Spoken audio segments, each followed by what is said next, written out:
Councillor Chukwu, who's on holiday, and Councillor Anderson, who is otherwise engaged in another committee, the Planning Committee. Minutes. Are we okay with the minutes from last meeting last year? Agreed? Agreed. Okay, thank you. Items of urgent business. I haven't received any items of urgent business. None at all. Thank you. Any declarations of interest from members of on the panel? No. Okay, thank you. Okay, we'll go straight into the Corporate Parenting Committee annual report, unaccompanied asylum-seeking children, from Mr. Daniel Jones. Please. Thank you, Chair. Proceed. Thank you, everybody. So the report sets out how the local authority is discharging its duty to unaccompanied asylum-seeking children, and particularly in the context of any risks they may face. Like all local authorities, we have duties to children in our area who have no parents available to them, and unaccompanied asylum-seeking children are a subset. The Thurrock is, unlike other local authorities, we're a point of entry in that children are arrive directly in Thurrock rather than through the national transfer scheme, coming from having first arrived in another local authority and then transferring in. So we're a little different in that regard to perhaps some of our neighbours and partners. The central government sets a limit of the number of unaccompanied asylum-seeking children that each local authority should hold, which is based on the total number of children in our area, and our number therefore is 44 children. Where we go over the number, we would seek to transfer out to another local authority, and if we're under the number, then either we would receive a transfer in or there would be a new arrival directly into Thurrock. Oh, okay, can I just interrupt you there, please, Daniel, just for a minute? You're going to take us through a report, thank you very much, but we did receive it.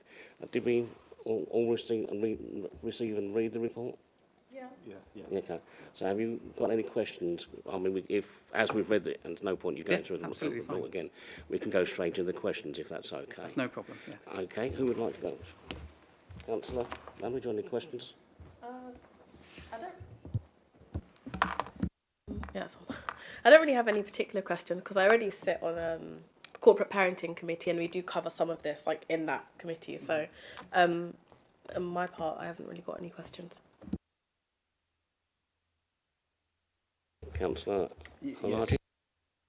Kind of clarity with regards to the executive summary here did say that the local authority is capped at 44 children. So my interest is, or my question, what is the national population of unaccompanied asylum seekers? Do we have the what figure is it? How many children nationally that do come into the UK? And I mean, we are capped at 44 children within our borough here. So I just like to know what's the national figure. Sure, no problem. So the latest figures I have available nationally come from the end of 2022. We'll wait for the 23's figures to come through later this year, but it was 5,570. 5,570. That's 2022 figure. Okay, that's about 2. Okay, right. And then we are only allocated, and we capped at 44 children. That's significantly very low. Am I correct? Not very sure about that. It is a small number relative to the whole number of unaccompanied asylum-seeking children across the country, but each local authority has the number of its cap set based on the number of children living in the area. So 44 represents a fair proportion of Thurrock's children, if you like, and therefore what needs we can meet. A much larger county like, say, Essex or Kent will have a much larger cap to reflect the much larger population they serve. Can I still take one more? You want to follow up? Yeah, right. The other question is, these children are very vulnerable, and they do have a very bad experience from wherever they are coming, and they are really prone to abuse and also exploitation and use for county lines. What kind of prevention or what kind of do we have in place to protect these children when they do arrive in our borough? Sure. So we have some multi-agency arrangements in place. Usually young people are found by either the border force or the police. in Thurrock, and that would then mean that they are police protected. So the police protect them. They're taken to a place of safety by the police, and that might be at the port or that might be initially at the police station. And once they're there, they'll let Children's Services know, and that might be at any point in the day. So we have an out-of-hours service in case it's out of office hours, and a social worker will go visit them and start building that relationship. We have a range of placement options available, and we have particular expectations with our providers, be they foster carers or other types of accommodation. And so the young person is placed by the social worker there to make sure that they are settled in, they have what they need. If they need some initial things, they go there. We very carefully monitor the use of any technology or mobile phones. So if they have been trafficked and been told, look, go along with the police, but as soon as you can, go off somewhere else, then we've worked with them around that mobile phone, having the staff or the carer hold on to that phone in the first instance. And then we come out and do some initial assessment with them to understand their journey, how they got here, any concerns they may have, and what they would like to do next. And that's often quite indicative. So if somebody is saying, look, I have to go and visit Big Ben, we know, for example, that can mean that they need to meet up with somebody. It's not always a tourist attraction, sadly. And then we'll do some work to find out who they're going to meet, what they're going to go there, and try and support them. So we have quite a good record in Thurrock of building those relationships quickly and finding good placements on the day that they're needed. All right, thank you very much. I think that's answered my questions. Chair? Okay. Councillor Manley, you had a question? Me? Yes, did you? No. Sorry. Okay, thanks. Just following up on that, I'm looking at page 12. So going on to 13, about missing children. This is about 12 who were missing. Of these 12, all of male gender between the age of 15 to 18 in relation to all other cases. Now, follow-up work has found no evidence of exploitation in respect to the missing episodes. These relate to young people choosing to stay out late beyond the curfew or staying with friends with or without prior agreement. If they've just unaccompanied asylum seekers, they don't know anybody, how do they make friends in such a short time? So you would count towards our unaccompanied asylum seeking quota from when you arrive in care to you turn 18. So they could have been in Thurrock for 1-2 years at that point and still be counted as an unaccompanied child, but may well have established healthy, normal relationships in the area, exactly the kind of things we'd hope for and want for all of our young people. So it's not necessarily that they've gone missing in the first few days or weeks or months of being here. It might, for those young people, it may well be that they've been here for some time, established social relationships, and have gone out with their school friends or college friends or, some others. I think it's important in terms of talking about missing to place it in the context of all of our looked after children. So we have the same missing procedure for all looked after children. And what you'll find is for our older children in that group, say 16, 17, they don't always come home when we would like them to. And that doesn't always mean that they're somewhere where they're greatly at risk. It might be that they've decided to stay out late with a friend or have decided to go to a party, something like that, that perhaps as a parent we might not think is brilliant, but isn't necessarily an exploitation risk. Have we had any situations where these friends turn out to be people who are manipulating them or they're unsavoury characters? For all of our children, including unaccompanied asylum-seeking children, we are cautious about such things. It does happen from time to time, but in a limited number of cases. And what we do is we have a response to that. So we would have a strategy meeting. We might have a complex strat where we look at the child's network. Are those other people they're associating with known to us? We might link in with community safety, police colleagues, and other teams if there is a risk of exploitation, or if we know that there's someone in that network who isn't safe. Can you give us any idea of how many times this has happened in the last year, where we were concerned about? It would be a very small number. How small, please? Less than 5. So we had 5 cases. Less than 5. I have to be careful about not giving information away that might identify people, so 5 or less. Right, okay, thank you. I'm looking at page 13, going over to 14, about funding. just so I'm clear, are we likely to be in deficit for this following year? Not currently, no. So we receive a grant from central government in respect of unaccompanied asylum-seeking children. Last year, the grant was slightly higher, as at the start of the financial year, Thurrock was over its cap and therefore received additional money. We aim to meet children's needs and meet our statutory duties. Sometimes that grant doesn't cover all of our statutory duties, so Thurrock may need to make up the difference. But on this year, no, I don't think we will be. So are we looking at break even or? I think the report says there'll be a small underspend of 0.221 million. Okay, thank you. Okay, can I go on to age assessments? This is on page 15. We were talking about assessments. In order for an age assessment to be valid, it must comply with the findings of RB versus Merton LBC, or what is commonly referred to as the age assessment being Merton compliant. Could you just take us through just the headlines of what makes a Merton compliant, please, for us, or what sort of test? So that you can't just make assumptions about someone's age. So you and I might meet each other in the street and think, well, that man's a certain age or that person's a certain age. But you can't make assumptions just based on how somebody looks or initially presents.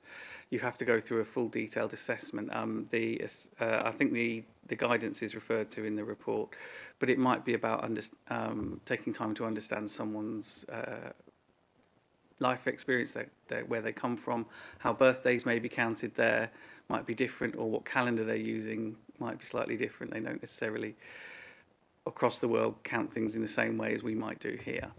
Your experiences and your background may cause you to look older or younger than you are. If you think about teenagers, particularly those in their middle teens, you can have a 15-year-old who looks like a full-grown adult, and you can have a 15-year-old who doesn't quite look like they're in secondary school yet. So I think when we apply that to people who arrive in the country, you have to work out their background and their experience, what's brought them here, ask them some questions, and try and come to an assessment of their age based on the information available to you. You may have some documentation, so if someone arrives with a passport or some other legal documentation that helps establish their age, then obviously that would be key in any such assessment. Are we allowed to take X-rays of their bone structure?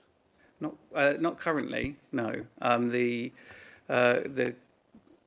Home Office is proposing some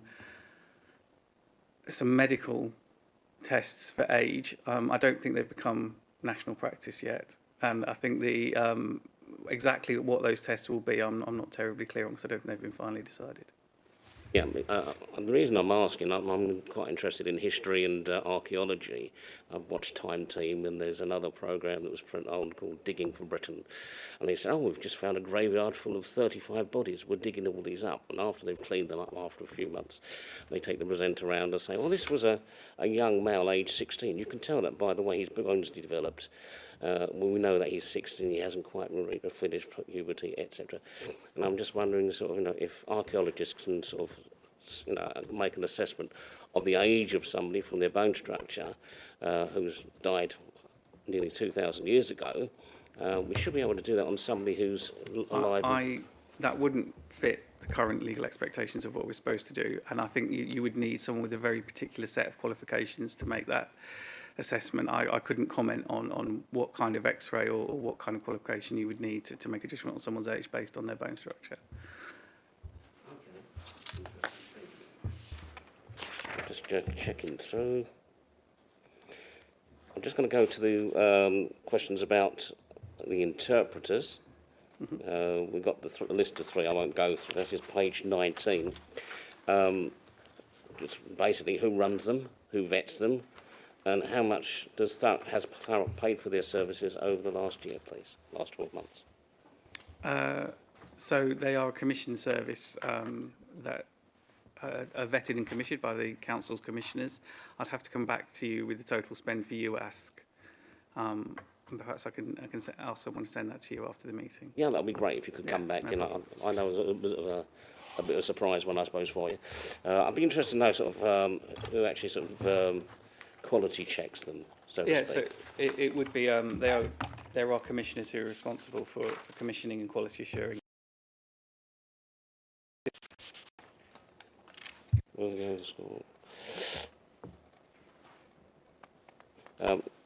Mental health support, page 23. The help they get are able to support are around managing symptoms such as nightmares, intrusive thoughts and anxiety. Could you just elaborate a bit more on what these intrusive thoughts are, or what qualifies as an intrusive thought, please? Sure. So, depending on your experience coming here, you may have experienced events which are extremely traumatic, and that can lead to symptoms that are like or akin to PTSD, or maybe PTSD itself. And an intrusive thought is where a memory or a distressing feeling or the whole thing comes back, like a flashback, I suppose, might be one way of describing it. Mm-hmm. So it comes in at a time that is unwelcome, or when you're not perhaps experiencing that trauma, but it intrudes into your life and can be, you can re-experience the distress. All right, so it's basically flashbacks or living nightmares. Yeah. Okay, thank you. Go to page 24. We're talking about WW4R1, and we're talking about psychoeducation. So this is, I take it, to help cope. Can you give us elaborate a little bit more on what this psychoeducation is, please? So it will depend on the individual, but it might be helping them understand their life story, how they've got here, and what that then means for their emotional state or emotional journey. But it might be about giving them some of the language around that. So if I talk in terms of trauma to you, what does that mean? What does it mean in terms of, we've talked about intrusive thoughts. It might be helping them understand how trauma works, what the symptoms are, and then how they can notice it in themselves and start to manage those symptoms with some assistance. For all of our looked after children and for unaccompanied asylum seeking children, we are aware that they may have a range of emotional needs, and we have support services in the form of child and adolescent mental health services we can make referrals to. It may be that their placement provides additional therapeutic support depending on the type of placement setting they're in. Okay. Is it on a one-to-one basis, or is it a group, or is it a combination? It would entirely depend on the individual, but usually one-to-one. Councillor Manley wishes to ask a question. I just wanted to ask, because we've touched on like the issues of like mental health, like a lot of trauma that probably the majority of these children have experienced. When they're put into placements, what are the kind of safeguards put in place for them? Are they put in places where they're interacting with children who are not unaccompanied asylum seekers, or are they all put together, or like what's the like rationale or like the logic behind that? Sure. I just want to know like how it works. So almost all unaccompanied arrivals in Thurrock are unexpected. They're not planned transfers from other local authorities. So your initial decision may be about with the available placements you have on the day. And we would look at their age, what we know about them. It might be very, very little at that point, but we kind of look at what we know based on that initial assessment I spoke about when the social worker goes out and meets them. But we also have a set of providers who are commissioned to meet that need. So they have some generic services and will be used to working with that group of young people. We certainly don't exclusively separate so that all unaccompanied children are in one placement and others are in others, but it depends on the makeup of the individual placement at any one time. So it may be that because of that's where the vacancy is in that particular children's home or that particular foster placement, everyone else is an unaccompanied asylum seeking child, or it may be that there's a mix. But all of those services should be services that are trained in working with that group. Okay, and like when they're there, is there like, or are there like therapists like in the or around the placement, or like at set, or is it a thing where if they needed help, let's say, or like therapy, how do they access that, like, Sure. particularly? So they'll have regular visits from their social worker, and they'll also have, as you might know from corporate parenting, they should be having an initial health assessment. So they would be the two initial points where their health needs might be looked at. Equally, the carer, the foster carer, or the placement staff should be monitoring their health needs day to day, and they're not in a placement where they're on their own or there aren't adults around. So if someone's picking up as signs of distress, then they can initially contact the social work team. we can make referrals to CAMS, and they can then have a screening assessment within 5 days, 5 working days, which is helpful. And they'll make an assessment whether they're a community-based service or whether they need to come into the NHS.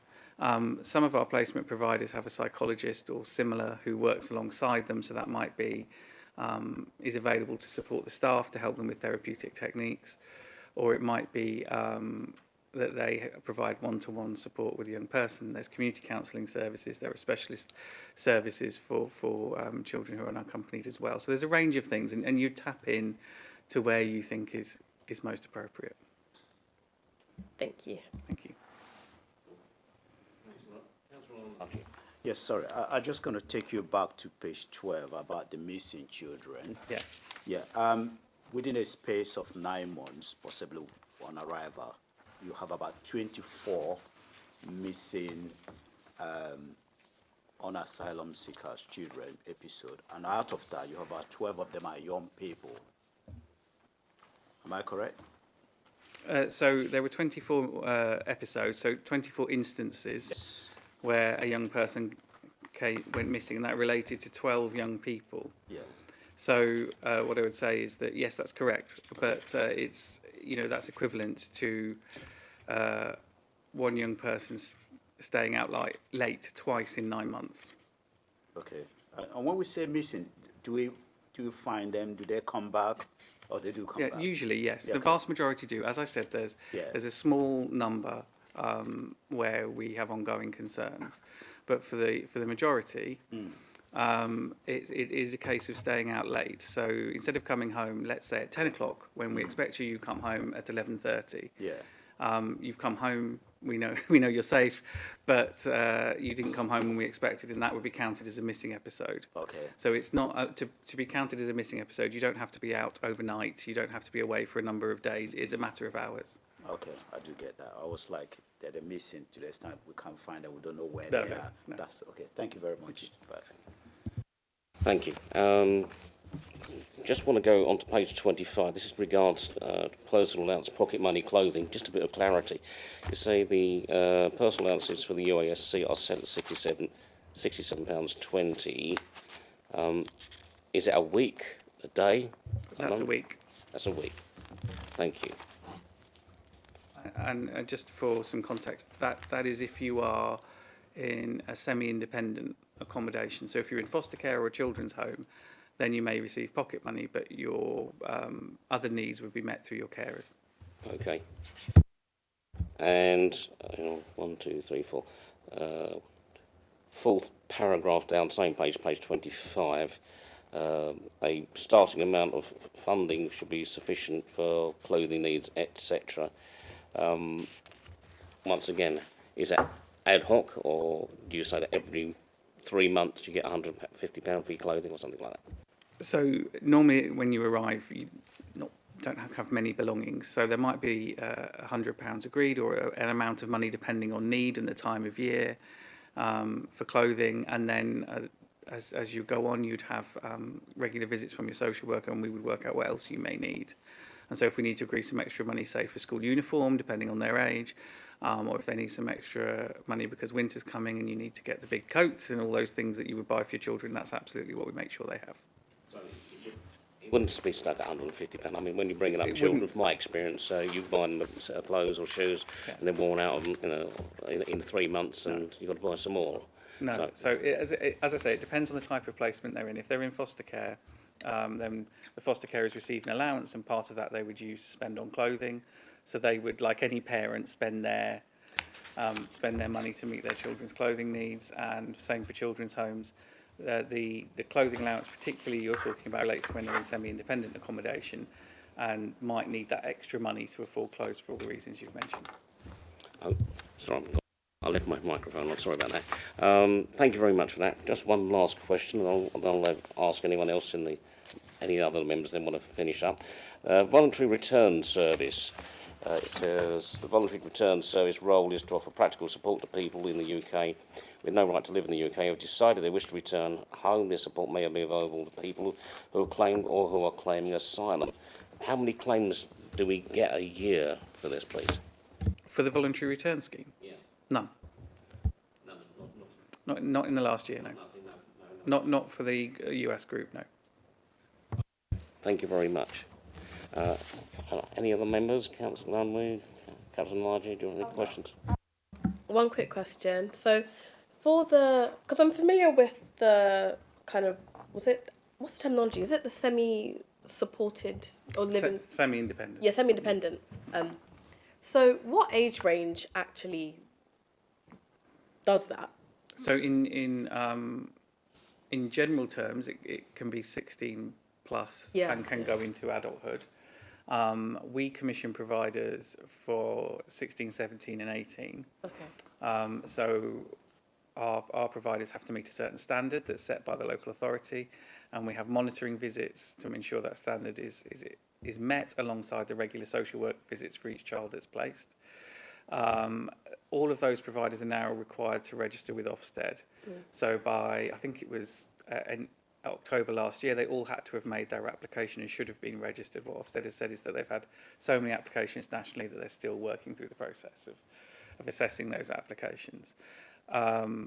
So it's possible to register a home for 16, I think, to early 20s, but for the homes we work with, we keep them 16, 17 and 18. The reason we do that is because you can turn 18 at any point in the year and you wouldn't want to necessarily then have to move on. We need to think carefully about transitions for our young people. So that way we can make sure that if they're in college, they can complete their college course. If they're just not quite ready to move on, we can give them some more time. And for some of our young people, depending on when they arrive, their immigration process still may be going on as they turn 18. Yeah, that's what I was thinking. So, yeah, thank you for clarifying. Councillor Margie? Yes, Chair. The voluntary return services, none of the asylum seekers wants to return. Is that what you... So in the last year, we've had no one access that service. I think if you think about young people's journeys, they've travelled to get here because they generally feel that home is unsafe, that there might be particular issues in their country of origin. So the idea of being returned there is not something that would be particularly appealing, even if it's voluntary. Yeah, I just want to ask because taking into consideration the reason why they've left their home and been offering them the service to return back to the same place, it's obvious they're not going to accept it anyway. So I think that's the way I look at it. Yeah. I think just in terms of that scheme, I think it's important so most young people arriving are aged on average just about 16 and a half when they come to Thurrock, for the group that arrive in Thurrock. And that means that they will spend 18 months as a child in our care if they remain. We will offer aftercare services up until the age of 25 because that's where our statutory obligations are, and that's the same for all looked after children. So in the whole course of that time, they may make a decision to go home as an adult. They may, but in my experience, it's extremely rare that they choose to return permanently because there was a very good reason to leave. Thank you. Any other members like to ask any more questions? Okay, we'll go on to the recommendations, and that the members of the committee are advised of the potential harms faced in relation to the unaccompanied asylum-seeking children presenting to Thurrock, and review the work done to safeguard them. Is the recommendation agreed? Agreed. Okay. Thank you very much, and thank you. I'll give you a few minutes to get your, unless you want to stay to the end, to the bitter end, Danny. I'm happy to stay if you can Okay. the next item, but if not, I'll... Thank you very much. Thank you for your presentation.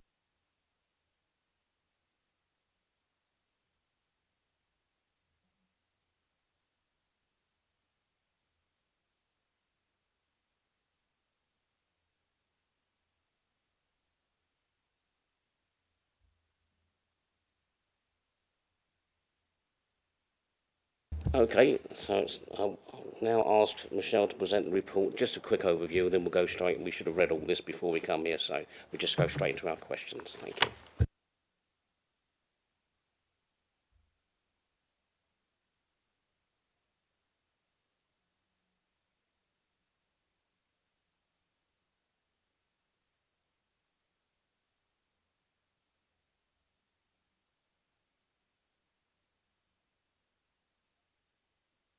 Sorry, thank you. So what I'd say is our self-assessment when we completed it last year was very strong. We're due to complete this year's imminently next month with the Home Office, and that'll be in line with the revised toolkit. You can see we're really positive and identified 2 areas for improvement. The channel is particularly strong as well, and the chair of the Prevent Board, Michelle Lucas, unfortunately couldn't be with us tonight, but she did make a point of asking me to say that as the chair of the Prevent Board, she recently attended a channel panel and did some quality assurance and was really pleased with how strong that was. We also thought it'd be good to highlight with you some examples of where the partnership board we've got is strong and very flexible and adaptable and strong on partners' contributions. So recently, last year, they flagged that incels was becoming a bit of an issue and a concern and needed some guidance as to how we could deliver that. So one of our partners delivered a workshop for everybody across the borough, opened it out to all schools, etc., and hosted that partnership workshop. And then on the counter-terrorism local profile, it highlighted national concerns around risks of susceptibility due to mental health issues and neurodiversity. And again, we responded there by working with a number of partners and putting on a half-day seminar there to cover those 2 priorities and try and raise awareness. We've delivered on all of our agreed actions for this year, although we always reflect and look that we can clearly do more, particularly around comms and awareness raising. So going forward for next year, our new strategy is aligned to the national guidance, and we'll be focusing on proportionate response to risk, so using the new security threat check. We'll be looking to improve the quality of referrals. That's been identified as a national focus, and ensuring that we're communicating the need for genuine concern around individuals and their path to radicalisation. We're looking to improve the understanding and management of risk. One of the things that's advocated in the guidance is that it should be on our corporate risk log. I can assure you it's been on our corporate risk log for quite a while and will continue to be on there. There is a focus on reducing permissive environments, and that includes the online space. We're looking to engage parents alongside young people to support the messages that go out. And one of the things that came out of our workshop with partners is we've got some really strong approaches within other areas that we've learnt from that we can maybe adapt for Prevent, so such as the perpetrator work that we've developed around domestic abuse, and engaging those who've been at risk, using maybe some lived experience, etc. So there's a number of things over the next 3 years we'll be looking to build on that we've learnt from experience of other priorities as well to develop this strategy. But our key priorities will be around training and venues. And I think everything else is covered in the report, so I will stop there and take questions. Thank you, Michelle, for that report. Any members would like to ask a question first? Councillor Mann. Quick question. When you say venues, could you explain what that means, please? Thank you. Yeah. So it's venues that are used for communities to attend. Schools is one of them, our civic offices, licensed premises, anyone holding events. So we do have a protocol. It was shared in 2020, I think, before COVID actually, and we did some testing on it, and it certainly went out through PubWatch to all our licensed premises. But there's a real drive now to refresh that and promote it again. And we will be supported by the regional counter-terrorism unit are looking to host in April, date and venues, etc., to be advised. They're looking to host some training and awareness, and we'll be inviting people in that let premises to come and get some of that guidance as well. So it's in place. It's also about speakers. So if you bring a speaker in, you need to vet them and do some open online checks around them, and we've very much got that in our event policy guidance for the council. So anyone who's hosting an event takes you through the questions to ask and the guidance, and risk assess that. You want to ask another one? Yeah, no, I just wanted to quickly, so just to like clarify it in my head anyway. So it's about making sure that venues are either like private or like public let by the council are not being used for radicalisation purposes. That okay, thank you. I just wanted to clarify. Absolutely. There's been instances we know in the past, not locally, particularly pubs allowing meetings to occur there that are for, purpose potentially of radicalisation. So, yeah, it's about that. Okay. Councillor Arnold. Thank you, Michelle. Thank you for the report. You've identified some areas of improvement. And one area I really want to ask question is on referral improvement. What is the problem with the current referral system you have, and what is it that you intend to improve on? Okay, so that isn't just a Thurrock, that's a national.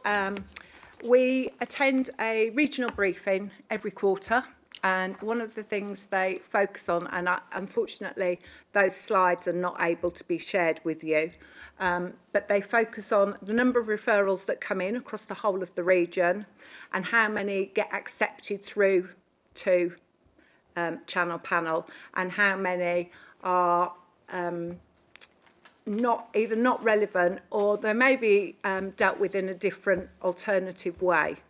So the counter-terrorism police are really keen that we continue to maintain and put referrals through, but sometimes it's about the quality of information that's on there as well. And they've shared with us, and we use it in our training, a really good example of a best practice referral that came in. And it's really about that quality of information that's on there that allows you to make better decisions from the start.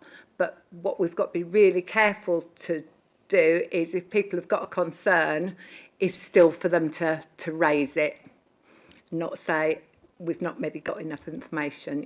There's a balance, isn't there? There's a balance between getting really good referrals with information in there and people thinking, oh, I'm not sure I've got enough information and I shouldn't be putting it through yet as a referral.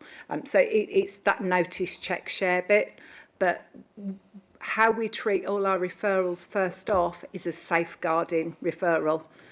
So it can come into the MASH team or the adult safeguarding team, and then they can potentially deal with it as a safeguarding referral rather than escalating it to a prevent referral, if that makes sense. Right. Thank you for well explained. Do you see a kind of a collaboration, a relationship between this quality of information and the referrer you're talking about? So what I'm trying to say, is there any training? Do you think your team should benefit from training to address this particular issue? Absolutely. So we deliver monthly training that's open to all it's open to everybody within the council, and we encourage everybody to come through that training. It's delivered by My Learning and myself. So we use the core products from the Home Office, which they are in the process and have been for a number of years of updating. They're nearly there.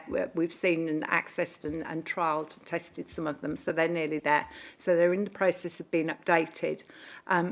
But what we do locally is we add our own information in, so we update it every quarter in line with the local threat. And where I just said the case study, we've now put that onto a slide, so that's shared with people as a really good example of what referrals do look like. Where we've said, and it says it in the Prevent Duty guidance, one of the aims is to improve the quality of referrals. So I'm due to have a conversation with the Home Office, our regional coordinator, about that and how we measure it and what that actually looks like, because it's quite a difficult one to measure, that we're improving that quality. Any more? No, thank you very much for well explained questions. Thank you. Thank you. Regarding on page 2.41, national threat level most substantial, meaning that an attack is likely, there there remains no greater risk to Thurrock than other areas of the UK. Thurrock has the lowest prevent referrals to hate crime across the eastern region over a 12-month period. And that is a bit of a success story, is it not? And is there anything we can build on, or is it just because nobody's reporting anything? Again, it's a measure that's looked at every quarter on the CTLP, and they do an average, and Thurrock has a very high reports in regards to hate crime, which for me and for the police we encourage. We do an awful lot of work around encouraging people to report hate crime. We've got 262 hate crime ambassadors in Thurrock. That's a lot of people trained in awareness and supporting people to make official reports through to the police. So the fact that we've got high hate crime recording, it's a very hidden crime. It does go unreported. We know we are only seeing the tip of the iceberg, so that's a positive. The bit against that is we have a very low referral rate of prevent. So our prevent referrals are very low. So it's that balance again between them, and there is always a question that, well, maybe if you've got such high hate crime, you should have higher prevent referrals. But there's no target around any of that. There's no fixed quota or percentage it should be. It's just flagged to us constantly, you know, that if you've got high hate crime referrals, they would expect you to have a higher proportion of prevent referrals. My concern is that when people actually say it's a hate crime, or it might be just a misunderstanding between two people, and doesn't necessarily mean that there's an underlying hatred going on. Neighbours don't have fallen out with each other from time to time. Is that some of it? If you would, Chair, in relation to the recorded hate crime, obviously that's recorded by the police. There's very clear definitions in relation to hate crime and the recording of such crimes. So we take that from there. In terms of the prevent work, I think what Michelle's trying to explain is that although we do have a high level of hate crime reported, we have a low level of prevent referrals taking place, which would ultimately go through the channel process. At times that can be looked at as upon you may have a disparity between the two figures. However, it could also mean that you just simply have a higher level of hate crime in a certain particular way, and it doesn't lend itself to radicalisation or a prevent measure. So that's where we're at the moment. What we can't really comment on is the type of hate crime that is reported to Essex Police. That would be something that would need to be drawn from them, unfortunately. Okay, I just want to sort of follow that up because, on the whole, I mean, we've been lucky. Apart from the 34 unfortunate people who were found dead in a lorry, we seem to have dodged a few bullets. Which ones? Have there been any sort of really frightening acts of terror or hate crimes or in the making that we managed to foil? Again, that's a level of detail that we wouldn't have access to, put it that way, in relation to any acts of terrorism that have been stopped by Essex Police or a national team, such as within the police service. All we can comment on is what we do within the Prevent programme and how we try to educate. And it says it in the title, prevent people from being radicalised. Unfortunately, once that terrorism aspect of a plot, let's say, is in play, that's a little bit above the Prevent programme, and that will be dealt with by a national counter-terrorism unit. It must be a bit frustrating. So occasionally, surely you must feel like it would be nice to have someone pat you on the back and say, well done. Can't tell you for why, but well done. I say thank you to Michelle all the time, Chair. How's Amanda? I have a question for you, Chair, actually. Am I allowed to pose a question this way? I don't know. Am I allowed Can I? to ask any questions? Or the chair? It's up to you, the chair. Well, while I'm here, go on then. Okay. So you mentioned the people that lost their lives in the lorry. do you mean that you, in relation to prevent and like terror-related things, is it that, could you explain like the link between those two things? Well, we're talking about people trafficking. Yeah. And that's, I would put that down as a type of terrorism, because it's there to generate money for other sorts of crime. And it was a terrible tragedy. So it's a tragedy, but it's also a terrible crime. Yeah, no, that's all I wanted to ask. That's it. Oh. I think I can help there as well, Councillor. Part of this committee, its term of reference also includes trafficking of people. So it becomes a relevant incident, but again, they can be separated out as prevent and human trafficking. But like I say, we don't know the true details of what happens on a day-to-day basis within the terrorism world, and why would we? We are not the counter-terrorism unit, unfortunately, or not, as the case may be. We just deal with the prevent. Councillor Archie. No, you first. Right. I was just, I heard, sorry. I won't be able to hear you otherwise. Yeah. Sorry, Michelle.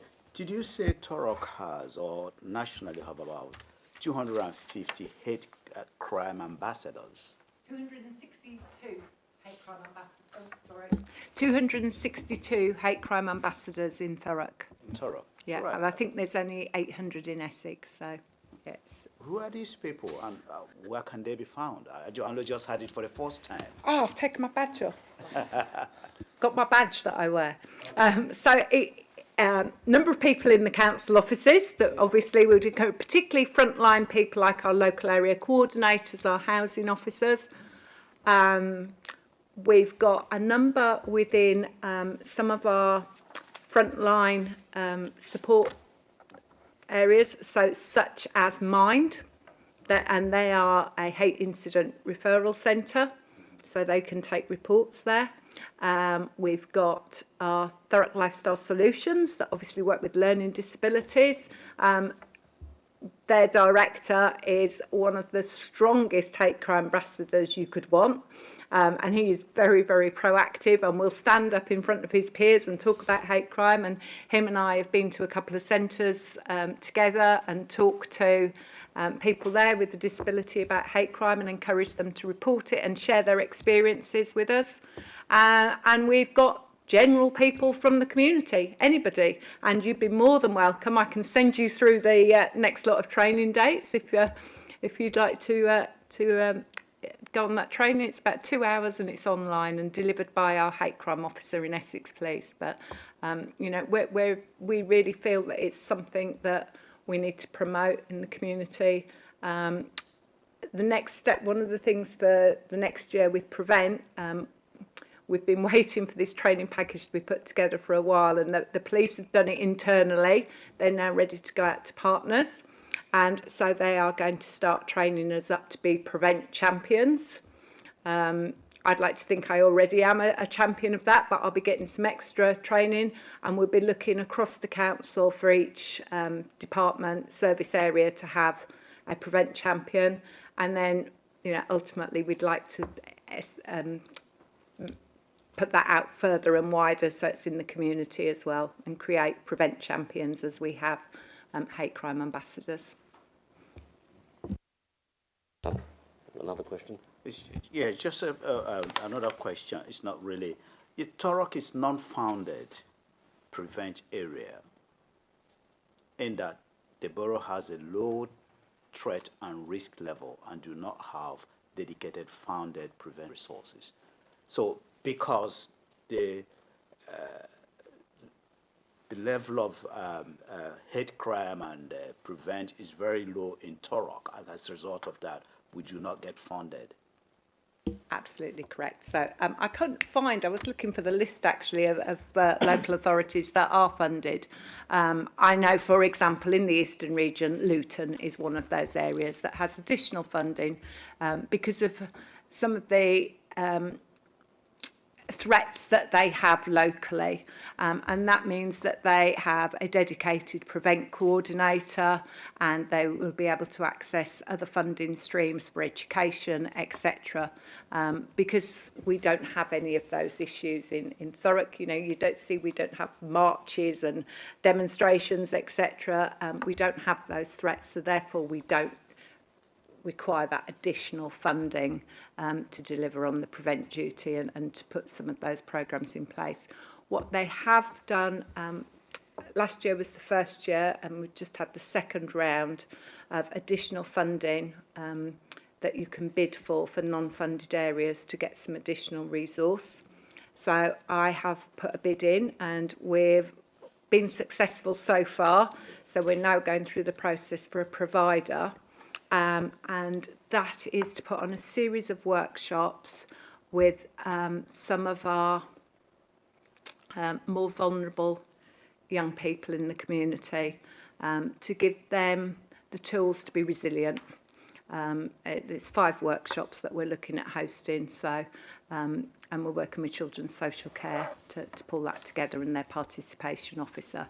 So that at the moment is really positive. Hopefully that funding, I've just had word over it the last couple of weeks that we're actually successful to go to the next stage. So that will hopefully be happening next year as well.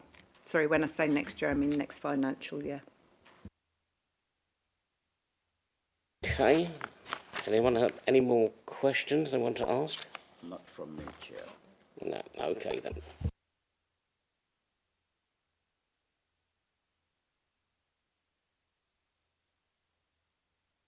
There are 3 recommendations. We just got to agree that the members of the committee note the current performance and areas for development as measured by self-assessment audit completed using Local Government Association Toolkit and Channel Panel. Self-assessment completed in April 2023. Is the recommendation agreed? Agreed. Okay. We've actually said that the members contribute to discussion in relation to the development of Thurrock's Refresh Prevent Strategy 24 to 27 as satisfied it provides a local response which is proportionate to the current terrorism and extremism threat. Is that agreed? Agreed. And finally, 1.3, that members of the committee are assured that appropriate governance is in place to ensure that through the Community Safety Partnership, the risks outlined in the counter-terrorism local profile are routinely reviewed and responded to as appropriate. Is that recommendation agreed? Agreed. Okay then. Thank you very much. I've given you an easy one tonight. As it's my last one. We're not going to have another one, are we, before the election? No. No? That's it. And as it's my last one, because I won't be standing due to ill health, I want to thank you for working with you both and all your help and hard work, and wish you all the very best for the future going forward. And I now Thank you very much, Chair. Appreciate it. You're very welcome. 1953, I'll now close this meeting. Thank you.